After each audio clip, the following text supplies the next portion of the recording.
no âmbito do SUAS, o que acontecia de ter médico coordenando a unidade de assistência social. Nada contra o médico, mas o médico não tem formação específica para as especificidades daquela unidade.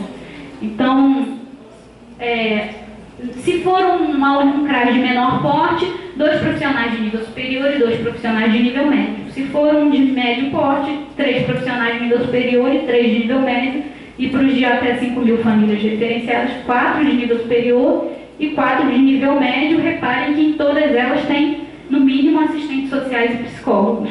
Nas CRAs de maior porte, pode haver, um dos profissionais pode ser um profissional que compõe o SUAS. A norma tem esse texto. Esse profissional que compõe o SUAS, ele tem que ser daquelas categorias profissionais que estão previstas na Resolução 17.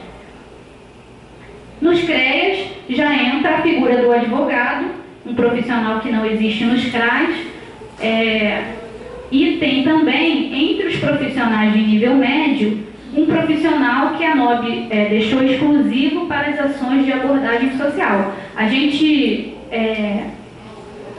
pactuou, assim, convencionou chamar esses profissionais de educadores sociais, no âmbito da assistência social. Então, os educadores sociais, eles são profissionais de no mínimo, nível médio, que vão ali abordar a população, auxiliar nos trabalhos de grupo, auxiliar um profissional de nível superior na condução de atividades coletivas, nas ações comunitárias. É um profissional que deve ser qualificado para desenvolver funções nesse âmbito importantíssimo. Educador social é uma coisa, recepcionista é outra coisa. Então, a gente já volta, vou passar aqui um minuto à frente. Os profissionais de nível médio deverão atuar como orientadores, porque alguns lugares chamam orientadores sociais ou educadores, mas é a mesma coisa. Orientadores sociais ou realizar funções administrativas. No CREAS, eles estabelecem profissionais diferentes. Olha, um administrativo, se for para 50 pessoas, e se for para 80 pessoas. Se o CREAS for capacidade para atender 80 famílias, ela vai ter 2 profissionais administrativos e 4 profissionais para abordagem social. São funções diferentes. Então, não é o estagiário que tem que fazer recepção, abordagem, não é a pessoa da limpeza, não é o profissional que vai atender o telefone. As funções de cada membro dessa equipe estão muito bem estabelecidas na norma operacional de recursos humanos do SUS. Sim, o coordenador pode acumular função, também ser assistente social. O que a gente, uma realidade que tem contado é que quando a gente fala que o número é pequeno, fala, não, mas eu também atuo, sou coordenador, mas eu também sou assistente social, eu também faço atendimento. Então, absolutamente verdade. Tem uma resolução CIT, lembra que a gente falou daquelas comissões intergestoras? Resolução da CIT, número... Gente, o pessoal tem que ter uma memória. Calma aí, vamos por parte. Resolução, qualquer coisa eu mando depois, mas eu quase certeza que é número 5 de 2010. Era uma resolução, antigamente, assim, na época, porque o SUAS é um processo, né, gente? Teve um momento em que a CIT pactuou etapas de desenvolvimento. Então, até 2013, admitiu-se que os coordenadores acumulassem função, porque não era realista querer que todos os municípios da noite para o dia adequassem a sua estrutura, ainda mais recursos humanos que requer contratação, concurso público, enfim. Então, até 2013, isso se a gente sabia que era errado, não estava na norma, mas ainda era admitido. A partir de 2013, não pode mais. Então, hoje, todo coordenador obrigatoriamente tem que ser de nível superior, tem que ser das categorias profissionais que estão escritas na Resolução 17 de 2011 e tem que ser de função exclusiva, porque ele tem a atribuição de fazer a gestão do território pela unidade. Lembra, a gente falou disso mais para trás. Ele tem um leque vastíssimo de atribuições, porque um coordenador de unidade também faz a questão do cuidado do próprio prédio, da unidade, ele administra recursos humanos, muitas questões. Então, ele não tem capacidade de dar conta da função técnica também. É capacidade sim, então ele não tem condições, né? É uma função que requer exclusividade. No caso dos centros de população de rua, também eles são sempre a capacidade para até 80 pessoas, e eles também têm uma equipe técnica formada por assistentes sociais, psicólogos ou algum outro profissional de nível superior e profissionais administrativos. Aí aqui, lembrando das categorias que a gente se adiantou, falando da resolução 17 de 2011, da importância de os profissionais de nível médio das equipes técnicas terem as suas atribuições respeitadas, porque eles não devem ser utilizados para funções que estão fora, como a digitação de cadastro do Bolsa Família, visitas domiciliares para verificações que não condizem com os serviços de assistência social. Para essas funções devem ser requisitados profissionais suplementares, porque ter um orientador social exclusivamente digitando o cadastro de Bolsa Família significa que as suas outras atribuições não serão cumpridas. E cada coordenador deve ter nível superior e atuar em função exclusiva, a gente já conversou sobre isso. Outro ponto polêmico, muito polêmico, é que a NOB RH do SUAS determina que todos os profissionais que compõem as equipes técnicas de assistência social sejam profissionais efetivos concursados. Esse é um desafio para daqui a alguns anos. Eu não considero utopia, eu acho que é uma meta a alcançar, que a gente tem que perseguir, mas que a gente sabe que hoje não é a realidade. Não ter profissional, a realidade hoje, porque antes eles não são concursados, mas poderiam ter poderiam, na minha percepção, pela norma, tem que ser concursado. Existem formas de contratação um pouco mais estáveis. Nem todas são tão instáveis. O problema é que há um grande número de trabalhadores do SUAS contratados por contratos temporários. Muitos contratos são temporários de 1 ano. É absolutamente incoerente você pensar que um serviço que pressupõe continuidade vai ser operado por um profissional temporário. Não deveria nem ser autorizado esse tipo de processo seletivo pelos... como é o nome daquele órgão? Tem um órgão de procuradoria municipal, né? Então, hoje a realidade é essa. A gente já conseguiu avançar um pouco, pouco mais antigamente, coisas de 5 anos para trás, a grande maioria dos profissionais recebiam por registro recibo de pagamento de autônomo, que a gente chama de RPA. Gente, isso ainda acontece. As meninas estão lembrando aqui, mas hoje em dia já diminuiu um pouco. E aí, depois de muito sofrer, conseguiu chegar no que fazem hoje, que são processos seletivos simplificados para a contratação de profissional por tempo determinado.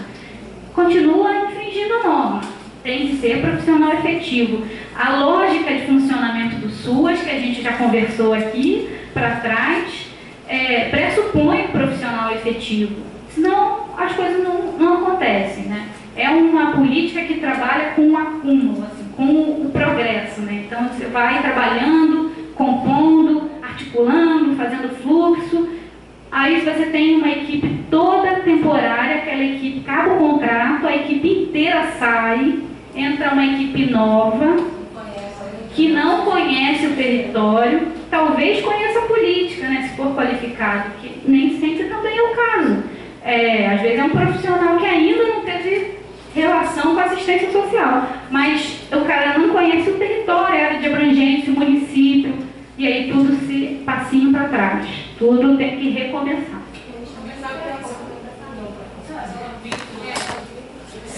Perde só brevemente, sem falar no vínculo da relação com a população atendida. Acontece, essa norma, ela acaba entrando assim, em divergência com a autonomia que os municípios têm de contratar pessoais que não são por via do serviço público, porque existe uma legislação própria dos municípios que eles têm essa autonomia. Então é por isso que eu não acredito que, desculpa, assim, eu sei que é totalmente diferente do que você pensa, eu não acredito que isso vai acabar acontecendo. Não, porque eles mesmos se justificam. Eu sei que eu sou contratada, eu trabalhei em outros municípios contratados há 8 anos na área. Falando do limite de responsabilidade fiscal? Assim, da quantidade de pessoas que o município pode contratar, é isso? Provavelmente sim, eu sei que eles justificam esses contratos, né, dessa forma, que eles têm essa autonomia e tal, e assim vão ficando. E alguns municípios municipal. Não, mas o SUS é federal. Mas aí eles justificam dessa forma, por isso que eu não acredito, porque se o federal for uma coisa, o município outra, fica sempre, precisava então não ter essa liberdade para poder fazer isso, porque isso sempre vai acontecer. Sempre. E acontece exatamente isso. O município que eu entrei agora, entrou toda uma equipe nova.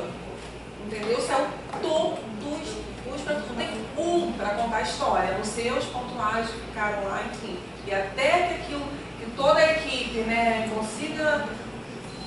É super complicado. Mas isso acontece demais. É uma realidade muito distante, né? Está longe. Eu prefiro ainda enxergar. Sou aquele otimismo da vontade e o pessimismo da razão. Mas, vamos lá. Assim, o que eu acho é o seguinte, o governo federal, né, o Conselho Nacional de Assistência Social, a gente falou isso no começo, ele pode normatizar sobre a política de assistência social. Então, o Conselho Nacional tem competência, e os promotores podem me socorrer se eu falar besteira, mas eles têm competência para dizer que sim, na política de assistência social só pode ter profissional concursado.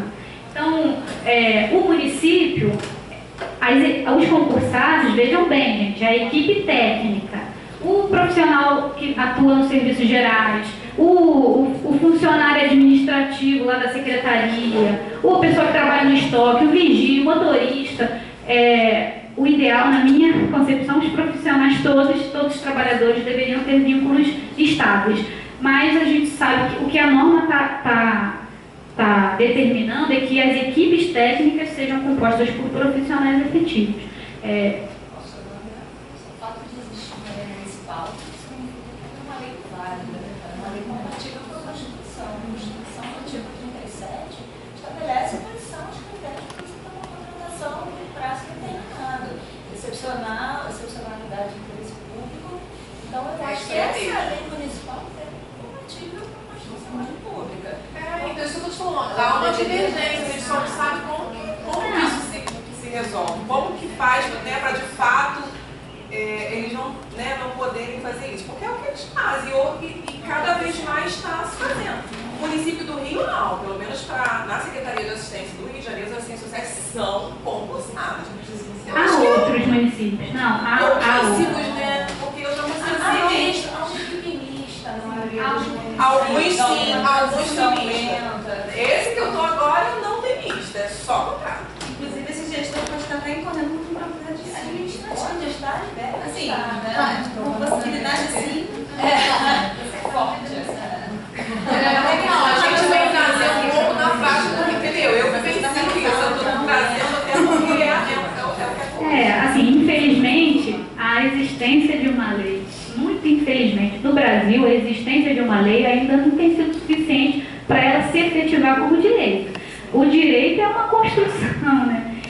Não sou da área, mas estou aqui usando a dar a minha opinião a esse respeito. Acho que a lei está posta. É importante que a gente conheça a ideia, o que deve ser, para a gente percorrer esse dever ser. A gente está longe ainda disso. Muitas outras coisas a gente vai avançar para a estrutura física e, então, vocês vão ver que super distante da realidade. Mas a gente precisa reconhecer que está errado. Não pode naturalizar. Reconhecer. E acontece assim, é verdade, mas está errado. Está fora do que está posto na norma. Vamos lá. E aí, mais um ponto importante. Aquela equipe que a NOB estabelece, vejam bem, foi um equívoco. A 9 SUAS RH é de 2006. A tipificação nacional dos serviços é de 2009. Houve um lapso temporal, um amadurecimento do SUAS. As normativas, o SUAS vai avançando, as normativas vão melhorando, né? Então, lá dizia que era uma equipe técnica do CRAS. Não considerou que cada serviço necessitaria de uma equipe específica. Então, isso hoje dá uma confusão na prática, porque as unidades possuem uma equipe só para tudo, que é outra realidade. Então, as equipes dos serviços, elas começam a se configurar progressivamente a partir do processo de fiscalização, a partir da qualificação dos gestores, quando o gestor está comprometido com o direito da população. Então, hoje é importante a gente lembrar que aquela equipe é uma equipe mínima e ela também diz respeito somente quando ela no CRAS a oferta do PAEF, quando é no CRES a oferta do PAEF, quando é no Centro de População de Rua ao serviço correspondente. Se essas unidades ofertam outros serviços, além do principal, ela precisa ir crescendo a equipe técnica para dar conta dessas outras demandas. Um exemplo bom disso para o CREAS é aqui o caso das medidas socioeducativas. A medida socioeducativa ela tem normativa no âmbito do SUAS, mas ela também tem normativas no âmbito do SINASE.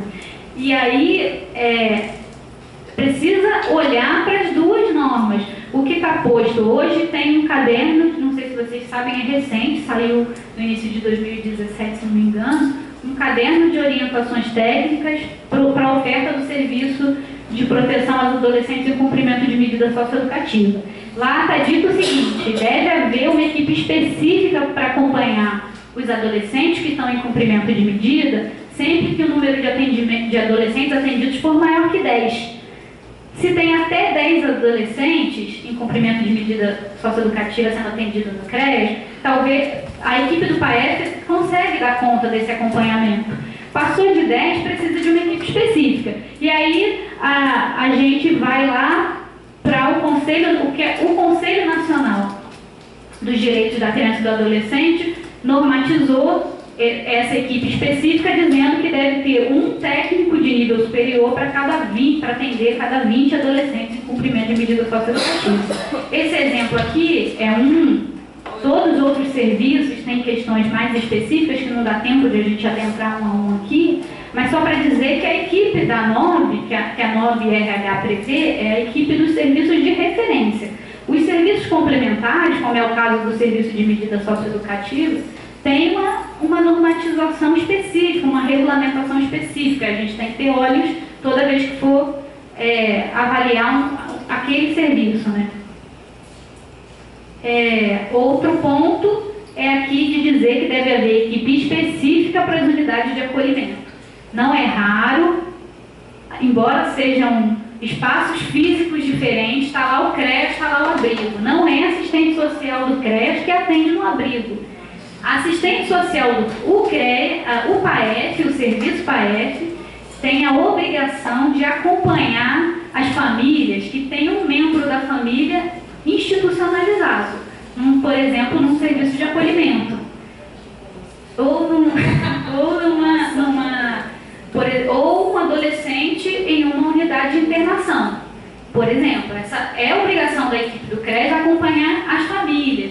Isso não exclui a obrigatoriedade do abrigo ter a sua equipe técnica específica. A obrigatoriedade da unidade de internação do DEGAS, vinculada ao DEGAS, ter equipe técnica específica. Outro apontamento importante diz respeito às equipes volantes. Para quem não sabe, nunca ouviu falar, no âmbito da proteção social básica, estão previstas equipes volantes. São equipes complementares à equipe do serviço PAEF. Quando há municípios com grande extensão territorial, municípios com áreas de difícil acesso, município que tem muita dispersão populacional, áreas rurais, né, uma família aqui, a outra a muitos quilômetros depois. Então, em algumas circunstâncias, não vale a pena implantar uma unidade, porque aquela unidade, o acesso a ela pode ficar dificultado. Então, estão previstas equipes volantes, como o nome bem diz, Equipe volante é uma equipe que se desloca para atender as famílias que estão em local de difícil acesso. Equipe volante não pode atender de forma fixa no polo descentralizado. É diferente de um atendimento descentralizado. Mas a equipe volante, ela tem que estar ligada no CRAS especificamente. Necessariamente. Ela tem um CRAS que deveria atender aquela região, só que não consegue, e aí a equipe volante ela vai fazer. Perfeito. Estão falando que a equipe do CRES tem a obrigação de acompanhar as famílias que pelo menos um membro. Não, até foi uma informação maravilhosa para mim. Isso está assim na tipificação? Tem algum local que base assim? Eu sou de unidade de acolhimento, mas assim não acontece. A gente tem que fazer esse processo com a família. Isso está na tipificação, resolução do CNS 109 de 2009. E aí lá na parte na parte que diz do serviço de acolhimento, tem o público do serviço de acolhimento. Tem perdão, estou falando besteira, não, na parte do CRES, na parte do PAEF, onde está descrito o PAEF tem o público. E entre o público prioritário, está lá, pessoas atendidas por medidas de proteção, inclusive pessoas institucionalizadas. E idosos entre o público prioritário, inclusive idosos beneficiários do BPC, que são a maioria no abrigo. Então, tudo reforça. Inclusive em instituições particulares, desde que aquela família tenha perfil. Aí também tem, vocês chegaram num ponto importante. O serviço tem um escopo, uma abrangência, né? Ele vai atender famílias com direitos violados. É porque, na verdade, partiu do princípio que o idoso institucionalizado num serviço de acolhimento pode estar pode ser oriundo de uma situação de violação de direitos, ou pode estar vivenciando, ou tem alguma circunstância familiar que impede o retorno desse idoso para o convívio familiar. Então, precisa de créditos. Pode ser que a família precise ser acompanhada pelo CRAS, não pelo CRES. Se ela não estiver vivenciando uma situação de violação de direitos, ela vivencia ela tem outras vulnerabilidades, aí ela pode ser acompanhada pelo CRAS. Uma família que não possui vulnerabilidades, dentre aquelas que estão previstas para ser atendido pela assistência social, nem está em situação de risco ou vivendo situações de violação de direito, ela não precisa de atendimento da assistência social. Aí o trabalho de fortalecimento de vínculos vai ser feito pela equipe da unidade, do abrigo que ela está. Pode ser uma ILPI privada, que é obrigada a ter assistente social, mesmo sendo privada, mesmo sendo de elevado padrão do poder aquisitivo. Assistente social e o psicólogo que compõem a equipe do abrigo vão fazer o trabalho de fortalecimento de vínculos. Você falou ali dessa equipe que fica vinculada ao CREAS, né? De medida socioeducativa. No caso, a gente tem que serviço de convivência. Teria que ter uma equipe também específica para isso? Tirando aquela que já não é PAIF? Não. O serviço de convivência pode ser desenvolvido pela equipe do PAIF, mas a unidade tem que ver o quantitativo de pessoas atendidas, porque o educador social, que normalmente é a pessoa que mais está à frente no serviço de convivência, pode ficar muito sobrecarregado. Então, precisa dos profissionais da equipe do CRAS ser o técnico de referência do serviço socioeducativo, do serviço de convivência e fortalecimento de vínculos. Mas não precisa ter equipe exclusiva. Equipe exclusiva somente no caso de ter oficinas, porque os serviços de convivência e fortalecimento de vínculos, alguns têm atividades lúdicas, coisas esportivas, e às vezes contratam um profissional específico para desenvolver aulas de dança, né? Esse é uma coisa complementar. Ele não é equipe técnica, ele está ali fazendo uma oficina, esse sim.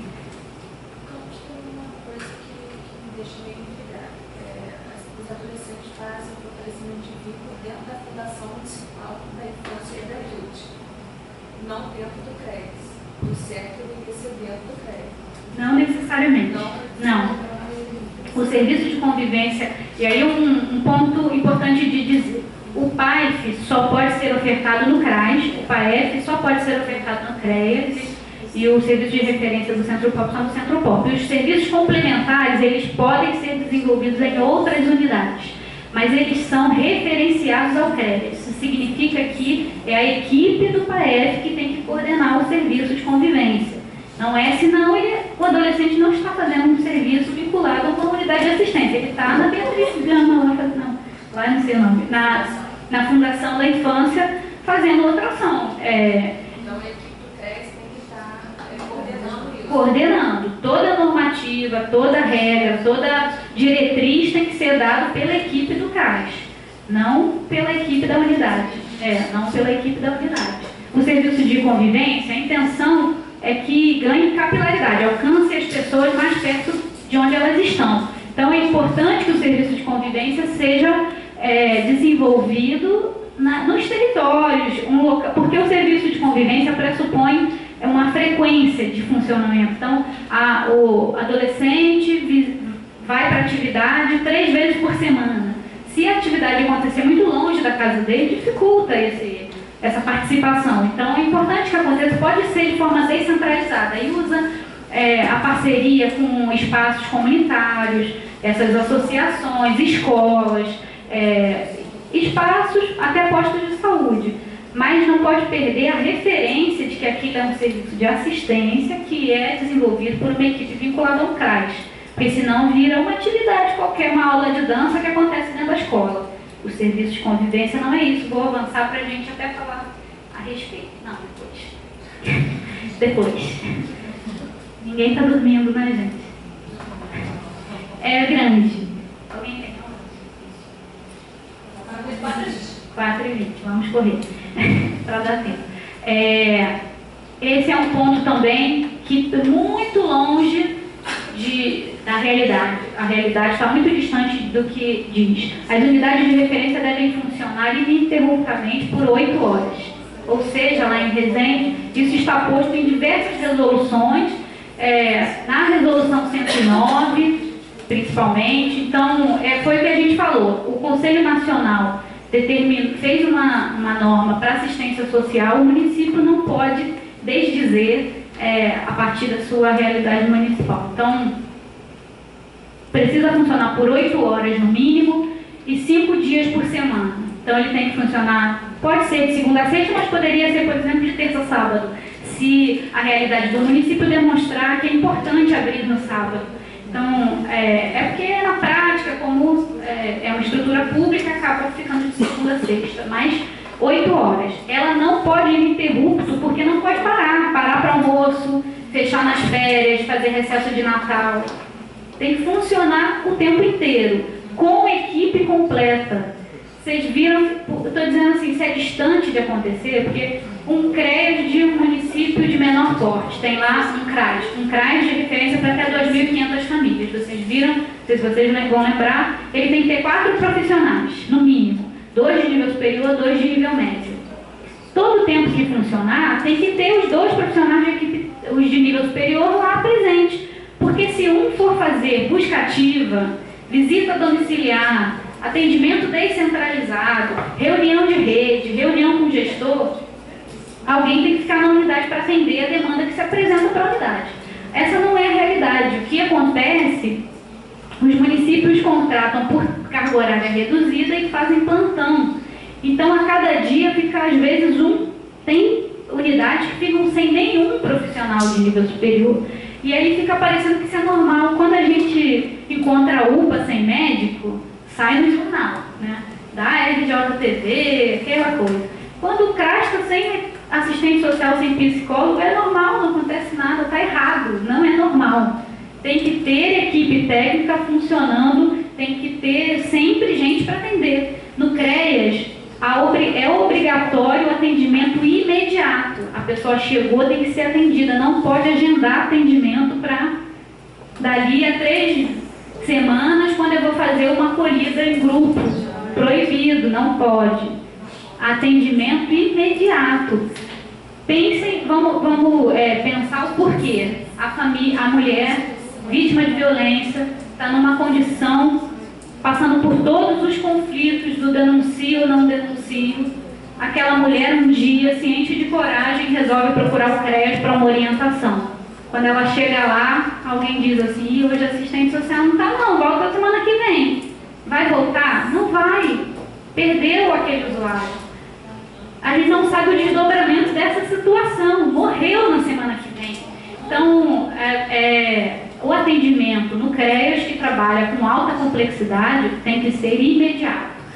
No CREAS é imediato. No CRAS, pode agendar atendimento, mas por curto período. Não pode atender uma vez, escolher um dia para atender, fazer um atendimento coletivo de acolhida. A nossa dúvida é uma questão peculiar que a gente contou para fiscalizar lá atrás, é que naquele dia colocado, assim, muita gente, uma fila absurda, até para a gente conseguir chegar foi muito difícil. Até se apresentar. Ia ser recadastramento de Bolsa Família. Não, só que aí o que a gente foi informado é que, na verdade, aquele era o dia de marcação, de pegar senha e de marcação de atendimento para aquela semana. Assim, o período era curto, né? Antigamente eles faziam. Naquele dia, as pessoas iam, pegavam senha e aí para marcar para a semana seguinte, por exemplo.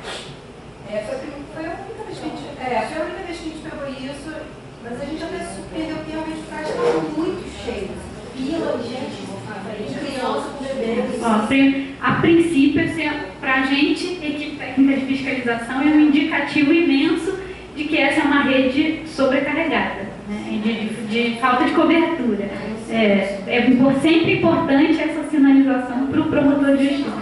Além do assim, essa não é uma realidade cotidiana da maioria dos municípios. Não tem esse fluxo, assim, a menos quando é período de recadastramento de alguma coisa.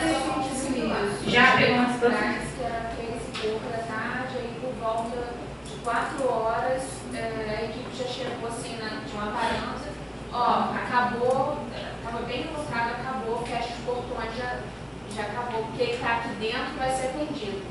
E não vamos atender mais ninguém que chegar. Tá errado, né? Tem que agendar todos. Tem que agendar todos que estão ali. Atender na hora, talvez realmente na realidade, na prática, às vezes não dá. A gente tem que reconhecer.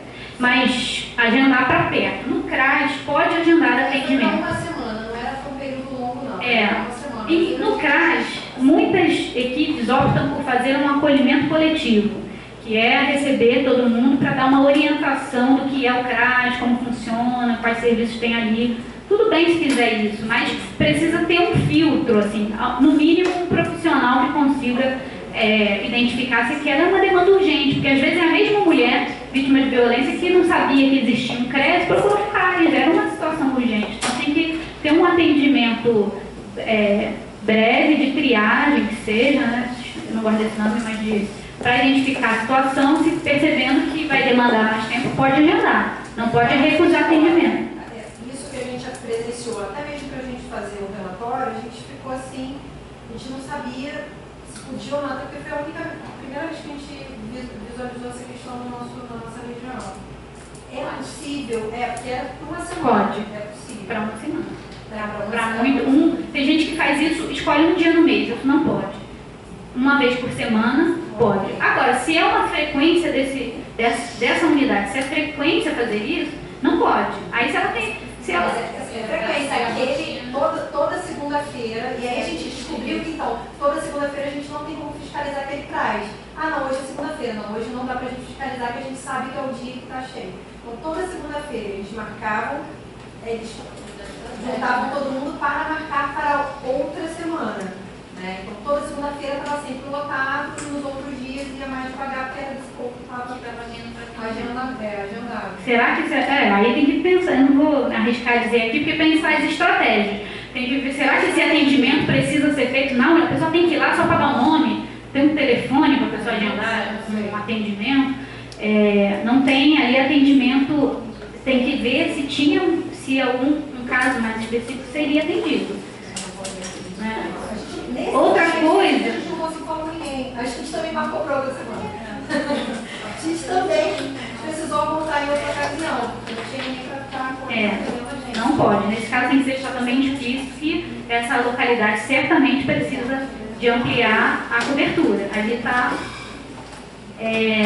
Vou dar uma acelerada para a gente concluir a tempo. As pessoas, vocês já estão com umas carinhas de cansados. As unidades não podem fechar para almoço, já falamos disso, não pode funcionar sem que exista um profissional de nível superior para prestar atendimento, e aí o que a gente já falou do atendimento imediato. Uma observação, só para dizer que os recursos de cofinanciamento federal e estadual podem ser aplicados na contratação de recursos humanos. Então, o município tem um suporte ali para poder dar conta, em tese tem um suporte para poder dar conta dessa obrigação. Vamos falar um pouco agora de outros recursos essenciais, além dos recursos humanos e do espaço físico. O que eu vou dizer aqui a respeito do espaço físico e de outros recursos estão na LOAS. São determinações que estão tanto na LOAS quanto na tipificação. E as orientações técnicas todas que existem reforçam. O que diz a norma? A Lei Orgânica de Assistência Social, no artigo 6, diz que as instalações dos CRAs e dos CREs devem ser compatíveis com os serviços que são ofertados ali. Elas têm que ter, no mínimo, espaço para trabalho em grupo, ambientes específicos para recepção, atendimento reservado às famílias, assegurada acessibilidade aos idosos e pessoas com deficiência. Eu grifei ambientes específicos para dizer que não pode atender na mesma sala que trabalha, não pode recepcionar na mesma sala que faz atendimento trabalho administrativo. A unidade tem que ter salas reservadas para determinadas funções do serviço. Então, todos os CRAs e os CREs e os centros de população de rua precisam ter uma recepção que tenha uma condição digna de espera. Eu já vi unidade que improvisou a varanda, um sol a pino na varanda, nenhuma água, sem local para sentar. Então, num dia desse de caos, que todo mundo vai na unidade, fica inviável, em prática indigno a pessoa aguardando o atendimento ali. Precisa ter uma sala de atendimento que preserve sigilo e a privacidade que é necessária para o trabalho técnico. Não atender, usar a mesma sala de trabalho, porque o que acontece nas unidades é uma prática que a gente precisa reverter, que é de fazer assim: aqui tem a sala do assistente social, a sala do psicólogo, a sala do não sei mais quem, a sala do coordenador. E o profissional, como eles fazem revezamento, nunca está a equipe completa. Então, o profissional daquele dia trabalha ali na sua mesinha de trabalho, tem o armário, os arquivos, o telefone, na melhor hipótese, né? Tem o telefone, o computador, a mesa com os processos, com os prontuários, e aí chega a família para ser atendida. Aquela pessoa vai atender no local que ela trabalha, onde há uma infinidade de informações que não devem ser acessadas por outras pessoas. Então, em cima da mesa de um profissional, não é raro ter um relatório por elaborar, ter uma listagem com o nome das famílias, ter informativos que são próprios somente dos funcionários, nos quadros de informação, prontuários sobre a mesa. Então, aquele ambiente ele não é propício para resguardar o sigilo das informações daquelas pessoas que estão com o nome na lista, que estão com o prontuário na mesa. Além de tudo, também, quando acontece de ter mais de um profissional na unidade, às vezes eles trabalham na mesma sala. E aí, se você está atendendo, ou outro profissional tem que presenciar o atendimento desnecessariamente, ou o fluxo de trabalho fica prejudicado, porque ele tem que sair da sala, guardar lá fora. Às vezes ele está na pressa de fazer um relatório, de organizar um prontuário, e ele fica inviabilizado de manipular, de acessar. Também pode acontecer de ter telefone na sala e ficar tocando. Questões que são alheias ao momento do atendimento. O atendimento técnico pressupõe uma condição onde se estabeleça ali uma relação favorável à pessoa colocar suas questões, que muitas vezes são questões delicadas. Então, sem contar que se o profissional atende na mesma sala que ele trabalha, ele não pode se ausentar jamais, né?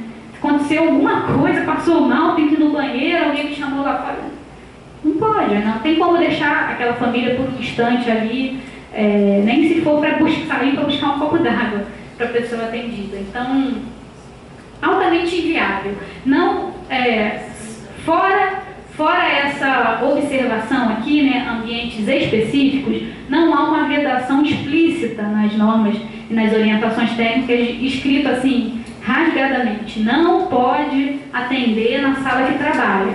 Mas eu entendo o ambiente específico como uma forma de dizer que precisa ter sala para atendimento.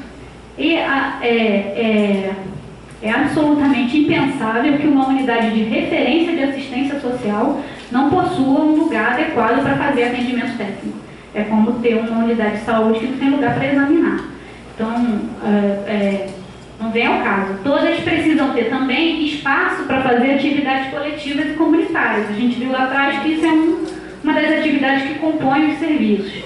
Precisa ter sala administrativa e muitas vezes o trabalho administrativo é realizado na recepção, onde pode ser um dia de que vai ter muitas pessoas, o profissional, e aí tem ofício, tem indicações de juizado, tem documentos, tem cópias de questões importantes para a unidade que não devem estar ao acesso das pessoas. É importante ter instalações sanitárias em número. A legislação botou separadas por sexo, embora eu não acho isso super relevante, mas o mais importante é que as instalações sanitárias elas sejam em número compatível. Oi? E que elas funcionem em número compatível com a quantidade de pessoas atendidas, né? Condições de acessibilidade, por óbvio, né? E no caso dos centros de população de rua, não sei se todo mundo que está presente conhece, além dos CRAS e dos CREAs, existem os centros de atendimento à população em situação de rua, são unidades dia, né, que só funcionam, não é para dormir no centro pop, gente, é proibido pernoitar no centro pop. Centro de população de rua é só para atendimento de pessoas em situação de rua que vão ter ali, além de acompanhamento técnico, condições de fazer uma refeição, guarda de documentos. Elas podem dar o endereço do centro pop como endereço de referência para correspondência, para outros cadastros. Os centros de população de rua têm que ter lugar para tomar banho, lugar para guarda de pertences e refeitório. A legislação, as orientações técnicas recomendam, inclusive, que exista local para guarda de carroças, aqueles burricos, quando eles utilizam, e animais de estimação. Toda unidade deve ser identificada. Existe um modelo padrão, a gente falou lá no início, porque que o SUAS é um sistema único para dar, a identificação faz parte dessa proposta que a população consiga reconhecer a unidade ao visualizá-la.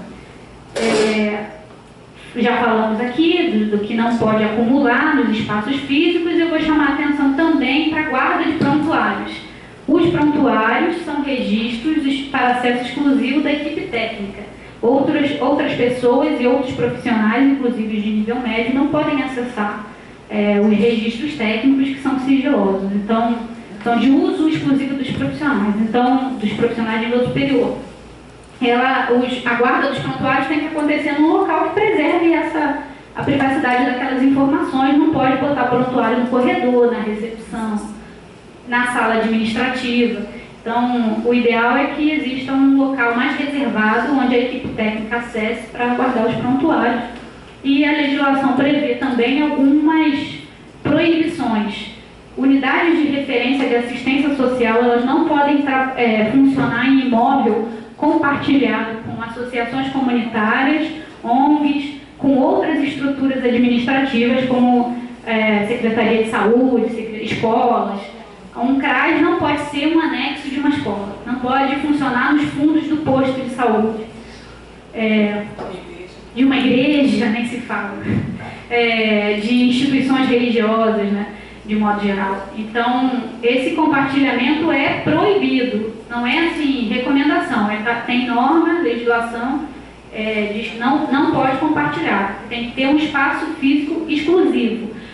Alguns compartilhamentos são permitidos, por exemplo, complexos de serviços, onde tem, aqui no Rio de Janeiro existe um complexo na Ilha do Governador, por exemplo, que tem 3 abrigos e um CREAS.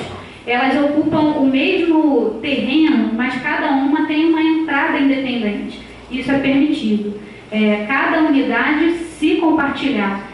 Se fosse uma ONG, uma entidade religiosa, não poderia, mesmo com entrada independente. Mas se for um compartilhamento permitido, usando o mesmo terreno, tem que ter espaço independente. Pode, por exemplo, compartilhar auditório, pode compartilhar instalações sanitárias, pode compartilhar espaços para atividades coletivas, mas a unidade precisa de ter os ambientes mais importantes, a sala de atendimento, a administrativa, exclusiva.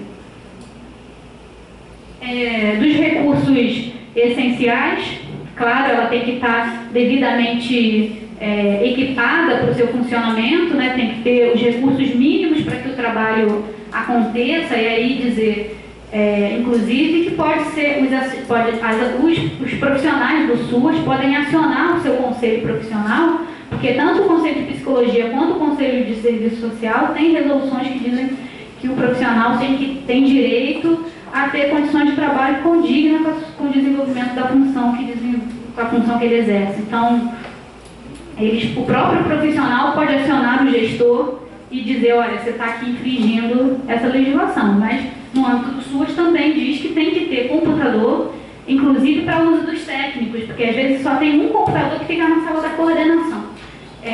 Internet, para a internet tem a resolução, eu tinha dito aí, tem certeza que ela era, isso mesmo, 5 de 2010, que diz, essa mesma resolução número 5 de 2010 é que fala da exclusividade do coordenador. É obrigatório que as unidades de assistência social disponham de internet, porque a internet é um caminho, uma forma de comunicação que elas usam, inclusive, as unidades usam para fazer articulação com a rede. Telefone que permita conversa reservada, isso porque é comum ter telefone apenas na recepção. E aí o profissional, em nenhum momento está dito que o atendimento técnico só pode ser feito presencialmente. O profissional pode querer tratar de uma questão com uma família acompanhada e por telefone. É importante que ele tenha condições de falar num lugar mais reservado.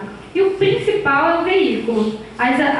Todo o escopo dos serviços prevê atividades externas. Essas atividades externas dependem de deslocamento e se não houver CRAS, e se não houver veículo, as equipes não têm como desenvolver esses trabalhos. Andei ouvindo umas notícias de que alguns municípios estavam contratando somente profissionais habilitados para poder dirigir os carros. Não precisa nem dizer do absurdo. E material de expediente, recursos pedagógicos, todos os outros que são necessários. Eu acho importante sinalizar para as equipes do Ministério Público a importância de a gente sinalizar essas faltas, fazendo associação imediata com a norma que diz que tem que ter, para o promotor também ter elementos de fazer cobrança. Porque esses recursos, mesa, cadeira, às vezes os gestores atendem de imediato, isso é um pouco mais fácil. Os recursos humanos mais difíceis e as mudanças de serviço até compreender, aí já é outra novela. Estamos finalizando. Não vou tratar dos serviços socioassistenciais, porque são diversos. O tempo aqui, vocês já estão todo mundo cansadinho, o tempo não permite. Vou fazer só alguns rápidos apontamentos. Alguns a gente até já fez. Primeiro dizer que na assistência, a referência é o serviço PAEF na proteção social básica e o PAEF na proteção social especial. Esses serviços só podem ser ofertados respectivamente no CRAS e no CREAS. Os outros serviços, eles são complementares, então eles podem ser ofertados em outras unidades. Dizer que aí, o estudo social é parte básica do trabalho do profissional assistente social. Não basta preencher ficha cadastral. Essa para a gente não é, porque aqui não tem profissionais que atuam na unidade, mas é importante a gente nas fiscalizações também buscar observar se o estudo social está sendo efetivamente realizado ou se tem só uma descrição assim, família esteve aqui às tal horas, requisitou não sei o quê. Encaminhei para não sei para onde. Isso não é estudo social. Qualquer profissional poderia ter feito esse registro. Então, e aí isso vai se reproduzindo nos prontuários e é importantíssimo para qualificar a atuação do Ministério Público também e para qualificar na ponta das unidades, a gente conseguir discutir isso com eles lá na unidade. Todas as unidades de referência, e isso vale para os abrigos, tem que fazer um plano de acompanhamento familiar. No caso do PAIF e no caso do PAEF, chama Plano de Acompanhamento Familiar. No caso dos abrigos, chama Plano Individual de Acompanhamento.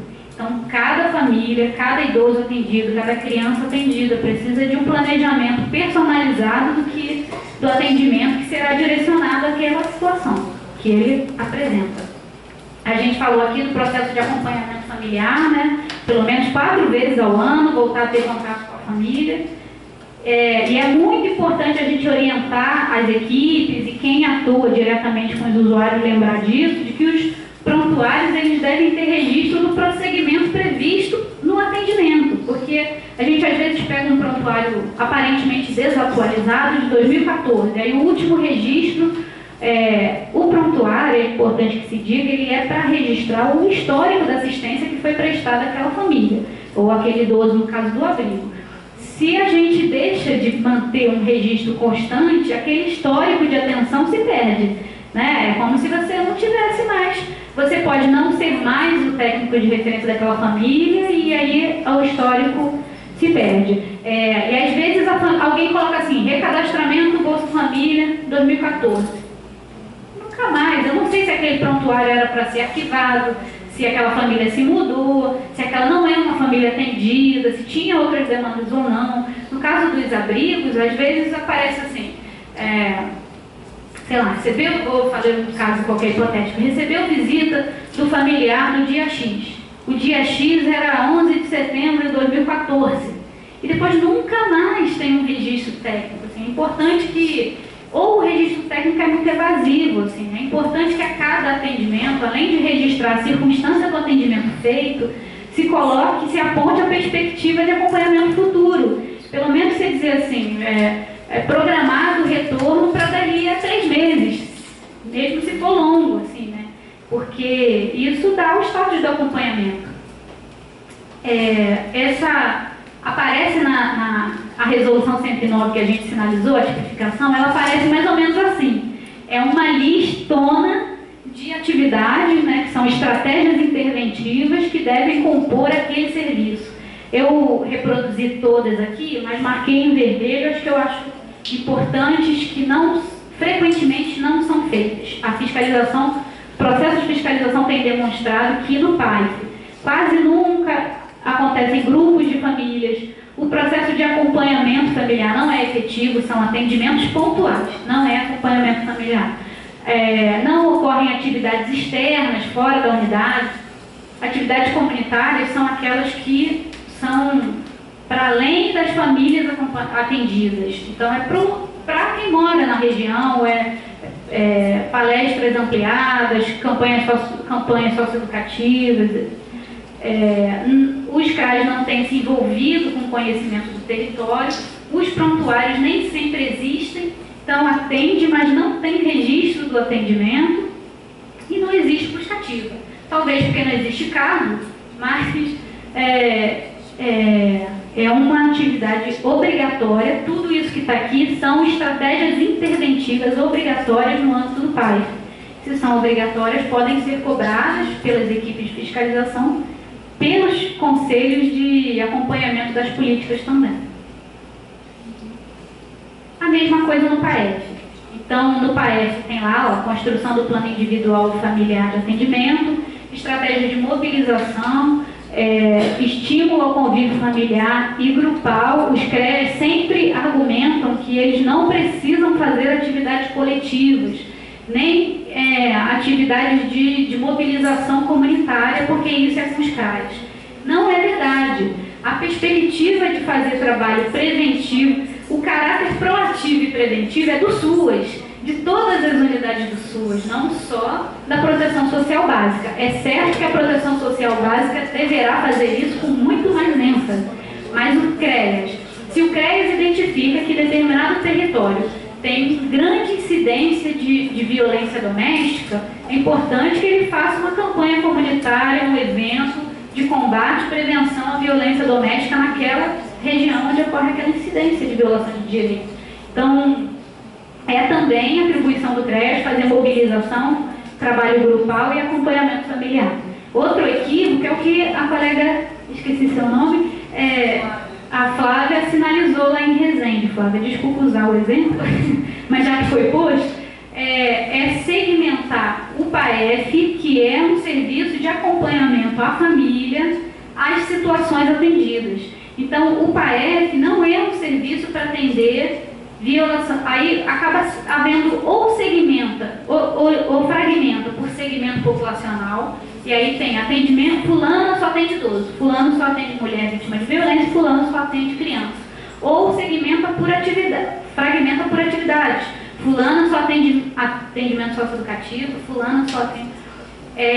equívoco, porque quando acontece isso, está se voltando ou para o caso atendido, né, para a situação atendida, ou para o indivíduo que está com o direito violado, quando a perspectiva deveria ser familiar. Então, o CREAS não está atendendo a criança que foi violada sexualmente. O CREAS está atendendo a família que tem uma criança que sofreu uma violação sexual. Essa família pode ser que tenha outras demandas. Essas outras demandas não tem que mandar para o CRAS. É o CREAS que tem que acompanhar todas as demandas da família. Não acontece isso, o CREAS acompanha tudo. Que ótimo. Só que fez um profissional de referência. Tem um profissional de referência. E aí também tem o PAEF, claro, né? Assim, para esses casos específicos, filhos de casos que seria melhor ter uma opção de referência, até quando outras questões acontecem mesmo. Esse não é esse muito específico. Sim, essas situações têm que ser atendidas no PAEF. Não pode ter serviço específico para mulher vítima de violência. Não. Acendimento, acompanhamento pelo PAEF às mulheres, às famílias das mulheres que foram vítimas de violência, inclusive atendendo o violador, quando é o caso, polêmico o assunto, não vamos entrar nele, mas inclusive todas as outras demandas familiares. Vamos falar um pouquinho do serviço de convivência. Só para sinalizar que o serviço de convivência não é um serviço de oficinas.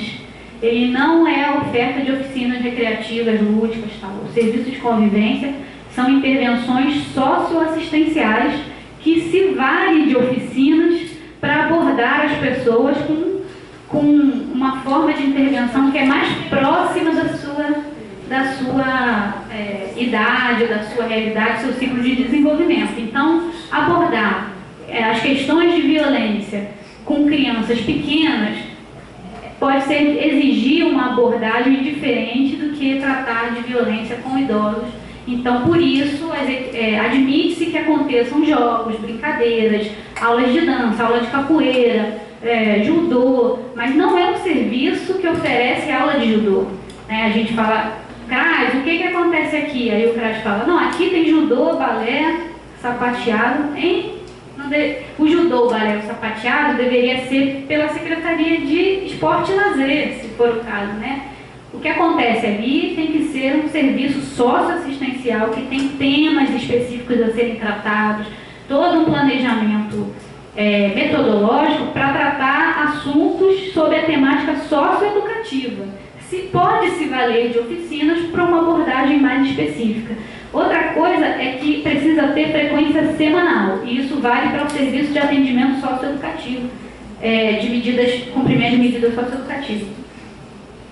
Na composição dos grupos do serviço de convivência, também precisa respeitar o ciclo de desenvolvimento. Então, por isso, é importante que não tenha uma distância muito grande entre as idades. As orientações técnicas recomendam que não seja superior a 3 anos.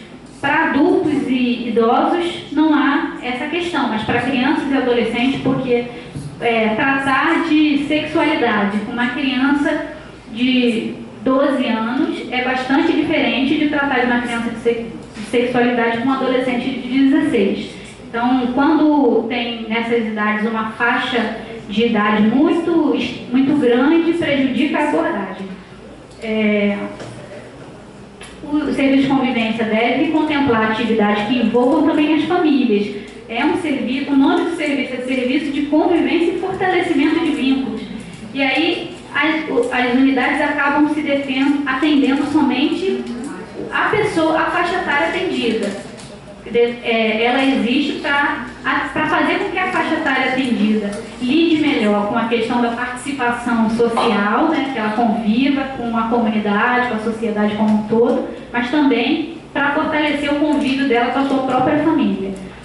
E devem ser desenvolvidas atividades intergeracionais. Aí sim, é uma coisa planejada para juntar pessoas de diferentes gerações, não é a prática do dia a dia. No caso do atendimento aos adolescentes em cumprimento de medidas socioeducativas, isso está explícito tanto nas legislações do SINASE quanto nas do SUS, que os atendimentos devem ser semanais. As atividades no âmbito do serviço devem ser semanais. Acontece com frequência de os CREAs atenderem quinzenalmente, às vezes uma vez por mês, aos adolescentes encaminhados pelo sistema de justiça, pelo Poder Judiciário.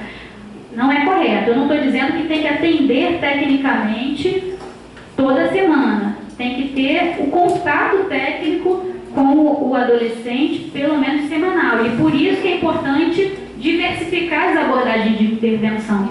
Porque se você chamar um adolescente toda semana para tete-a-tete discutir com ele a questão do ato infracional, ele vai, obviamente, ele não vai voltar.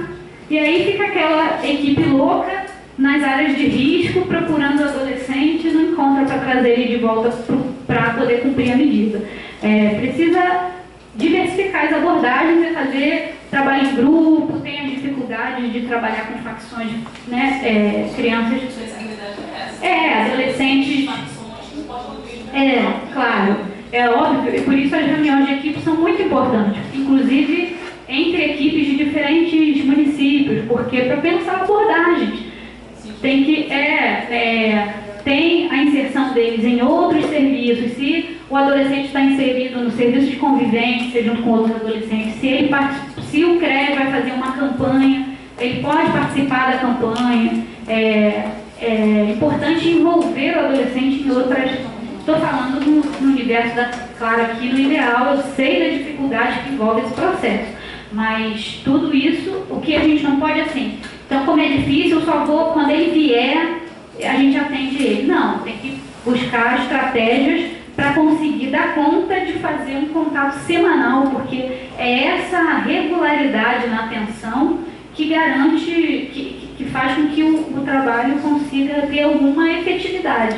Porque um atendimento pontual uma vez por mês, máximo que acontece é saber dos encaminhamentos. É falar assim, e aí, conseguiu matrícula? Foi lá, e aí, foi no posto que te aprenderam? Você conseguiu pegar a camisinha lá no posto? Isso não muda nada a realidade que ele está inserido. Né? É um enxugar gelo que não condiz com o que está posto para o serviço. Todas as ações de abordagem, aí aqui já a abordagem social é um outro serviço, a tipificação prevê o serviço de abordagem social, que pode ser desenvolvido no CREAS, ou pode ser desenvolvido no Centro POP, ou pode ser desenvolvido nos dois, a depender da organização do município. Esse serviço faz rondas, buscas nos territórios onde possivelmente ocorrem situações de violação de direitos, e eu queria chamar a atenção para o fato de que as abordagens não devem se limitar a identificar a população de rua. As abordagens são para identificar situações de violação de direitos. Pode haver na rua trabalho infantil, exploração sexual, uso e abuso de drogas por crianças, por adolescentes, muitas outras situações que são consideradas violações de direitos. A equipe muitas vezes se limita à busca de pessoas em situação de rua. O município que não tem centro público, o CREAS tem que assumir essa função da abordagem social. Sim. A abordagem social prevê equipe, precisa ter os educadores sociais que vão fazer a abordagem. Os serviços não podem ser interrompidos durante férias de final de ano, porque os serviços são continuados. Uma rápida observação a respeito da concessão de benefícios. No âmbito a LOAS estabelece os benefícios eventuais. São benefícios no âmbito da assistência social para atender situações contingenciais. Então, se a família está sem alimentos, vivendo na condição de risco, ela pode receber uma cesta básica. Pessoas em desabrigo podem receber aluguel social, por exemplo, né? Tem os benefícios eventuais são muito regrados, né? Tem regulamentação, tem decreto, eu não trouxe aqui para sinalizar, mas é fácil a localização da legislação dos benefícios eventuais, e todo município tem que ter a sua própria legislação. Aí sim os municípios, porque não é serviço, viu gente? Isso aqui não está na resolução 109. Benefício, o município pode normatizar sobre o Conselho Municipal de Assistência Social, vai emitir uma resolução dizendo da concessão de benefícios eventuais. E aí o Conselho Nacional de Assistência Social emitiu a resolução número 39 de 2010 para deixar bem claro e explícito que fraldas, leites, uniformes escolares, transporte para tratamento de saúde, órteses e próteses não são benefícios eventuais e, portanto, eles não podem ser ofertados no âmbito da assistência social. Não pode usar o carro da assistência social para levar a pessoa para tratamento médico. Esse é um benefício normatizado no âmbito da saúde e ele tem que ser quando o município não estiver dando fralda, não estiver dando leite, órtese, prótese, não estiver viabilizando o transporte de doente para tratamento médico, essa cobrança deve ser feita à Secretaria de Saúde. A concessão de benefícios eventuais não pode ocorrer de forma continuada. Então, não pode ter assim, essa é a lista da família da cesta básica. Todo mês a família vai receber uma cesta básica. O benefício é eventual. Ele deve atender situações, pressupõe-se que a equipe técnica vai trabalhar para cessar aquela situação de necessidade da família. Então, uma família numa situação muito grave, situações de calamidade, por exemplo, às vezes acontece de a equipe de assistência social fornecer água, itens de higiene pessoal, colchonetes por 3 meses. Mas a situação de calamidade talvez ainda não tenha cessado. Ela tem que trabalhar para cessar aquela situação de calamidade e a pessoa restabelecer sua condição de dignidade. E também não pode haver condicionalidade, porque é muito comum alguém falar assim, dois benefícios eventuais muito importantes que o município, é obrigação do município, ele não pode deixar de dar, esse não é opção, é obrigatório. Auxílio natalidade e auxílio funeral. Então, é comum o município falar assim, a gente fornece auxílio natalidade, mas a gestante vai ter que vir na reunião de gestante que eu faço toda terça-feira. Proibido. Qualquer gestante que precise, se ela tiver nos critérios que o Conselho Nacional estabeleceu para a concessão do benefício, ela pode acessar. Outro ponto importante é dizer aqui que ele pode ser acessado a qualquer tempo, quantas vezes a família necessitar. Então, se aquela munícipe teve 7 filhos e ela estiver dentro dos critérios, ela tem que receber 7 vezes o auxílio natalidade. Não pode dizer assim, não, 7 filhos eu acho muito aqui, eu acho que na minha moral, o município, uma pessoa só pode ter 2 filhos. Então, vamos limitar em 2. Não pode. Ah, você já recebeu cesta básica aqui 5 vezes. Assim, esporadicamente não pode mais receber. Não, pode. Não tem limitação. É quantas vezes a pessoa necessitar. Mas o município não vai ter para atender todos. Isso é quase certo. Por isso, o Conselho Municipal de Assistência Social, por isso tem que ter legislação municipal estabelecendo as formas de concessão, os limites, os valores, porque os benefícios eventuais podem ser dados em dinheiro ou em bem material. E aí tem que estabelecer por legislação municipal como isso vai ser feito. Essas discussões de benefícios eventuais, uma natalidade ou uma funeral, eles podem ser vinculados ao cadastro único? Se a pessoa tem que ter cadastro único para benefícios eventuais? Não, né? Isso seria uma condicionalidade. Eu pesquisei, até com uma diretora do CRAS, para eu saber a respeito desse benefício funeral, né? Auxílio funeral. Parece que aqui no Rio de Janeiro não tem isso. Não sei se você tem. Não é praticado. Não tem informação. Não tem. Eu perguntei, né? Eu já tinha ouvido falar, aí eu fui aparecer na situação e ela já falou que não existe, não funciona. Pode fazer uma denúncia. Você pode fazer uma denúncia. Deveria, tem que fazer. Todo município é obrigado a oferecer auxílio funeral, auxílio natalidade. Eu acho que é essa questão. algumas coisas que foi falado aqui, né, a gente vive realmente uma cultura muito conformista, né, e é dessas coisas, né, da não existência e como você falou a palavra, que eu ia falar num outro momento, de denúncia, né, porque a gente percebe, uma amiga minha, ela estava no município de Seropédica. O prefeito lá, ele é o coronel, ele manda na cidade. E aí ele veio e ele foi e fechou os CRAs, né? Ele fechou os CRAs, era alugado, né? Os profissionais ficaram assim, voando, né? Então, acho que realmente, se não for feita uma denúncia, as pessoas ficam à mercê, os profissionais também, né? Então, acho que nesses municípios até mais distantes, menores, é assim a moda qualquer jeito, né? Então, acho que realmente essa questão, né, de informar, de denunciar para que... Esses casos é denúncia. Casos passíveis da rede resolver é articulação. Renato, deixa eu só fazer uma pergunta. Ver se eu te toco